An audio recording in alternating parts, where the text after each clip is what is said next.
सूरज आंखें खोल रहा है सूखे हुए दरख्तों में, साये राख बने जाते हैं जीते हुए दरख्तों में। नमस्कार, मैं हूं राजीव और आप देख रहे हैं घूमता हुआ आईना। नरेंद्र मोदी तीसरी बार प्रधानमंत्री बन गए हैं दोस्तों, और एनडीए के सहयोगियों के भरोसे बीजेपी तीसरी बार सत्ता में आ चुकी है।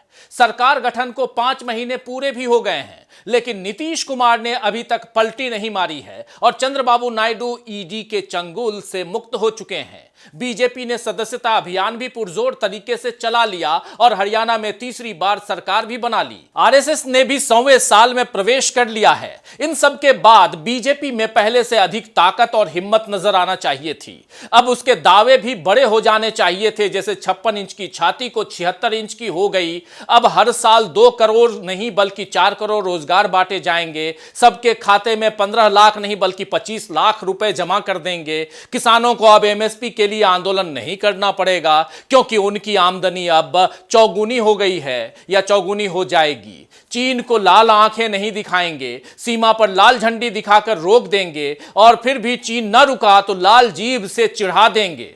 लेकिन बीजेपी ऐसा कुछ नहीं कर रही है, बल्कि अब वो पहले से ज्यादा डरी और लाचार दिख रही है।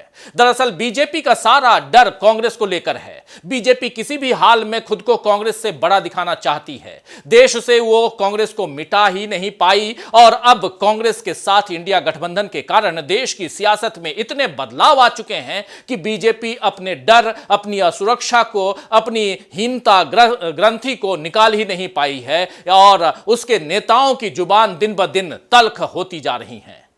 10 सालों से हिंदुओं को जगाने में बीजेपी शायद नाकाम रही, तो अब गिरिराज सिंह जैसे नेताओं को काम पर लगा दिया गया है कि मोदी विरोधियों को केवल पाकिस्तान भेजने की धमकी ही न दो, बल्कि हिंदुओं को संगठित भी करो। अपने डर को छिपाने के लिए बीजेपी ने झूठी खबरों के कारखाने में काम और तेज करवा दिए हैं। अब तक उसके निशाने पर राहुल गांधी ही रहते थे। अब मल्लिकार्जुन खड़गे और प्रियंका गांधी के बारे में झूठी खबरें बीजेपी फैला रही है। इसके साथ ही कभी अखिलेश यादव तो कभी उद्धव ठाकरे से रोज कांग्रेस की अनबन की बातें फैला रही है। महाराष्ट्र, झारखंड के चुनाव और कई राज्यों में हो रहे उपचुनावों में बीजेपी का ध्यान अपनी जीत की रणनीति पर फोकस करने से ज्यादा इस पर है कि इंडिया गठबंधन में कौन क्या बयान दे रहा है और कैसे इन बयानों में वो कांग्रेस को घेरने का मुद्दा बनाए। बीजेपी के डर का दायरा अब इतना बढ़ गया है कि देश ही नहीं बल्कि विदेश में भी अगर मोदी के खिलाफ कोई कुछ कहे या लिखे तो उस पर भी बचाव करने के लिए आरएसएस को आगे आ जाना पड़ता है, यानी संघ को आगे किया जा रहा है। उमर खालिद, आपने नाम सुना होगा दोस्तों। उमर खालिद मामले में न्यूयॉर्क टाइम्स में छपी बातें और संघ के अखबार पांचजन्य में उसकी निंदा इसका सबूत है। तो आइए दोस्तों, आज आईने की नजर से पड़ताल करेंगे कि लगातार सत्ता में बने रहने के बाद भी क्यों डरी हुई है बीजेपी, और समझेंगे कि क्या प्रियंका गांधी को चुनावी मैदान में उतारकर कांग्रेस ने पलट दिया है बीजेपी का खेल। लेकिन सबसे पहले देखते हैं उमर खालिद की 1500 दिनों की जेल और बेल न मिलने का मामला अंतर्राष्ट्रीय स्तर की चर्चा में आने से बीजेपी के लिए किस तरह शर्मिंदगी बन गई है। जेएनयू के पूर्व छात्र नेता डॉक्टर उमर खालिद पिछले 4 वर्षों से जेल में बंद हैं। उनकी गिरफ्तारी को कम से कम 1500 दिन हो चुके हैं और अब तक मुकदमा पूरा नहीं हुआ है जो ये तय कर सके कि उमर खालिद दिल्ली दंगों के दोषी हैं या नहीं हैं। उमर खालिद को जमानत भी नहीं मिली है, जबकि खुद अदालत ने जमानत यानी बेल के महत्व को स्वीकार किया है। उमर खालिद को बिना ट्रायल के इतने लंबे वक्त तक जेल में रखे जाने पर देश में कई बार सवाल उठे। अब अमेरिका के अखबार न्यूयॉर्क टाइम्स ने एक पूरा पन्ना इसी मुद्दे पर छापा है। इसका शीर्षक है 4 years of jail without a trial, a price of dissent in Modi's India. यानी मोदी विरोध करने की कितनी भारी कीमत उमर खालिद को चुकानी पड़ रही है, ये इस पूरे पन्ने की रिपोर्ट में बताया गया है। अब इसकी आलोचना में पांचजन्य ने एक लेख प्रकाशित किया है जिसमें उमर खालिद पर चर्चा के बहाने सीएए विरोधी आंदोलन, अजमल कसाब, याकूब मेनन और ज्ञानवापी मामले पर अदालती सुनवाई, खालिस्तान मामला और यहां तक कि मंगल मिशन पर बने कार्टून यानी सबका जिक्र कर लिया गया है। इसमें लिखा गया है कि एक प्रकार से उमर खालिद के तमाम अपराधों को मोदी विरोध के नाम पर दबाने की कुचेष्टा की गई है। ये बहुत ही हैरान करने वाली बात है कि कैसे देश के खिलाफ साजिश रचने को भी मोदी विरोध तक सीमित कर दिया है। पांचजन्य लिखता है कि अभी हाल ही में भारत ने कनाडा और अमेरिका में खालिस्तान समर्थक आतंकवादियों पर प्रश्न उठाने आरंभ किए हैं। भारत ने इन देशों के दोगलेपन को बताना आरंभ किया है। तो क्या न्यूयॉर्क टाइम्स ने इसी से ध्यान भटकाने के लिए भारत की न्यायपालिका पर प्रश्न उठाता हुआ लेख लिखा, जिसमें यह प्रमाणित करने का प्रयास किया है कि उमर खालिद ने कुछ नहीं किया है, केवल मोदी के प्रति असंतोष है। तो इस लेख में यह टिप्पणी नहीं की गई है कि उमर खालिद पर अब तक आरोप साबित क्यों नहीं हो पाए और क्यों उन्हें जमानत से वंचित रखा जा रहा है। अलबत्ता इस अन्याय को मोदी विरोध कहकर न्यायोचित ठहराने की कोशिश की जा रही है। आरएसएस ऐसी कोशिश कर रहा है तो उसका मकसद मोदी सरकार की साख को मजबूत करना ही है, ताकि अगले साल आरएसएस का शताब्दी महोत्सव जब मनाया जाए तो उसके साथ साथ हिंदू राष्ट्र का एजेंडा भी कुछ और आगे बढ़े। फिलहाल इस एजेंडे को गिरिराज सिंह जैसे नेता आगे बढ़ा रहे हैं, जिनके भड़काऊ बयान सीधे सीधे संविधान का अपमान कर रहे हैं, मगर बीजेपी को उसमें कुछ भी गलत नहीं लग रहा है और न ही अब नीतीश कुमार को कट्टर हिंदुत्व से आपत्ति हो रही है। लेकिन इंडिया गठबंधन बीजेपी और संघ के हिंदू राष्ट्र बनाने और संविधान को खत्म करने के इरादों को अच्छी तरह समझता है और इसे रोकने के लिए उसके सामने चट्टान की तरह खड़ा हुआ है। इसी से बीजेपी का डर और बढ़ गया है, क्योंकि पहले सब अकेले अकेले लड़ते थे तो बीजेपी उन्हें हरा देती थी, लेकिन अब सब एकजुट हो चुके हैं। लोकसभा चुनाव में इंडिया गठबंधन ने जो खेल बीजेपी के साथ किया, वही अब विधानसभा चुनावों में भी करने जा रहा है इंडिया गठबंधन। उत्तर प्रदेश, झारखंड, महाराष्ट्र, सब जगह बीजेपी के लिए मुश्किलें अब और बढ़ गई हैं। उत्तर प्रदेश में 9 सीटों पर होने वाले उपचुनाव बीजेपी के लिए प्रतिष्ठा का सवाल बन गए हैं, क्योंकि योगी शासन में अगर फिर से बीजेपी को समाजवादी पार्टी के हाथों मात मिल गई तो फिर विधानसभा चुनावों में बीजेपी को सत्ता से हटना पड़ जाएगा। दरअसल इस बार इंडिया गठबंधन ने बीजेपी के साथ खेल कर दिया।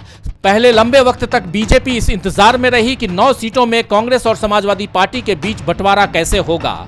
जब नवरात्र के वक्त अखिलेश ने 6 सीटों पर उम्मीदवारों का ऐलान कर दिया तो इसे कांग्रेस का छोटा होता कद बीजेपी ने साबित करने की कोशिश की। लेकिन अब तो कांग्रेस एक भी सीट नहीं लड़ रही है और सभी 9 सीटों पर समाजवादी पार्टी के उम्मीदवार ही हैं और इन्हें इंडिया गठबंधन के उम्मीदवार के तौर पर अखिलेश पेश कर रहे हैं। गठबंधन के साथी को सम्मान और साथ देने की ये मिसाल बीजेपी शायद समझ न पाए, क्योंकि महाराष्ट्र में तो अपनी पुरानी साथी शिवसेना से उसने कुर्सी के लालच में ही संबंध तोड़ दिए थे। अखिलेश यादव ने साफ तौर पर कहा है कि सभी 9 सीटों पर इंडिया गठबंधन जीत हासिल करेगा और इसे वो पीडीए की जीत भी बता रहे हैं। यानी कांग्रेस को नीचा दिखाने का जो मौका बीजेपी तलाश रही थी वो उसे यूपी में भी नहीं मिल पाया, बल्कि अब उसके सामने चुनौती इस बात की है कि किस तरह अखिलेश यादव और इंडिया गठबंधन के दावे को गलत साबित करे। तो दिल्ली की सत्ता तक पहुंचने के लिए बीजेपी को इस बार यूपी से रास्ता नहीं मिला और अगर उपचुनावों में भी उसकी हार हो जाती है तो फिर धीरे धीरे दिल्ली भी दूर हो जाएगी। वहीं सीटों के लिहाज से यूपी के बाद महाराष्ट्र का नंबर आता है और लोकसभा में महाराष्ट्र से भी बीजेपी को झटका मिला था। अब विधानसभा चुनावों की बारी आई तो बीजेपी के लिए असली परीक्षा का मौका भी आया, क्योंकि कभी ऑपरेशन लोटस चलाकर तो कभी दूसरे दलों को तोड़कर और कभी राज्यपाल और चुनाव आयोग के भरोसे बीजेपी ने महाराष्ट्र की सत्ता पर कब्जा तो बनाए रखा, मगर अब गेंद जनता के पाले में है कि वो पिछले 3 सालों में बीजेपी ने जो कारगुजारियां महाराष्ट्र में की हैं उन्हें वो किस नजर से देखती है, यानी वोटर्स किस नजर से देखते हैं। एकनाथ शिंदे और अजीत पवार का भविष्य भी बीजेपी ने अपने साथ दांव पर लगा दिया है, इसलिए इस बार महायुति के सामने संकट बड़ा है।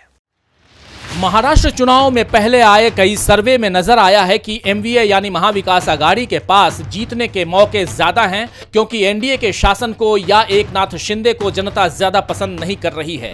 एक सर्वे चुनाव के मुद्दे पर भी हुआ जिसमें जनता के बड़े तबके ने महंगाई और बेरोजगारी के समाधान की इच्छा व्यक्त की और इस तरह की बातों से बीजेपी के खिलाफ माहौल बनता दिखा तो बीजेपी ने फिर खेल पलटने की नीयत से महाविकास आघाड़ी में फूट की खबरें चलाना शुरू कर दी।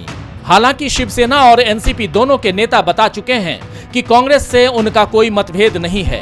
अब तो तीनों के बीच सीट बंटवारा भी हो चुका है और इसमें शरद पवार की ताकत फिर नजर आई है। शरद पवार एमवीए के सबसे वरिष्ठ नेता तो हैं ही, इस गठबंधन को बनाने में उनकी बड़ी भूमिका भी है। इसीलिए चाहे उद्धव ठाकरे हो या नाना पटोले, सभी उनका मान रखते हैं। अभी सीट शेयरिंग के बाद बताया जा रहा है कि शरद पवार ने अपने पास ज्यादा सीटें रख ली, इससे बाकी दोनों दल नुकसान में रहेंगे। लेकिन असल में एमवीए का सीट बंटवारा महायुति को हराने की रणनीति के तहत हुआ है। महायुति ने तो अपने 90% विधायकों को फिर से मौका दिया है। इससे एंटी इनकम्बेंसी का खतरा बढ़ गया है, क्योंकि एनडीए सरकार से नाराज लोग फिर से उन्हीं चेहरों को वोट देंगे, इसमें शक है। वहीं चाहे शरद पवार हो या उद्धव ठाकरे, उनके पक्ष में सहानुभूति लहर भी काम कर रही है कि बीजेपी ने इनके घरों को तोड़ा है। इसीलिए अब मनोवैज्ञानिक तरीकों से भी एमवीए के जीतने के मौके ज्यादा बन रहे हैं। तो झारखंड में भी बीजेपी ने चंपाई सोरेन को साथ लेकर बता दिया कि सत्ता हासिल करने के लिए वो किसी भी हद तक खरीद फरोख्त कर सकती है। टिकट वितरण में यानी टिकट बंटवारे में भी परिवारवाद को पूरी तवज्जो बीजेपी ने दी है। इसीलिए अब झारखंड में बीजेपी के खेल से पर्दा उठ गया है और इंडिया गठबंधन को इसका फायदा मिलेगा, ऐसा माना जा रहा है। उधर वायनाड में जिस तरह प्रियंका गांधी ने अपनी चुनावी पारी की शुरुआत की, उसके बाद तो बीजेपी के लिए कांग्रेस का सामना करना और मुश्किल हो गया। प्रियंका गांधी के नामांकन से लेकर खड़गे जी के अपमान तक कई किस्म की बातें बीजेपी की झूठी खबरों की फैक्ट्री ने फैलाई, जो फौरन ही रद्दी माल साबित हो गई।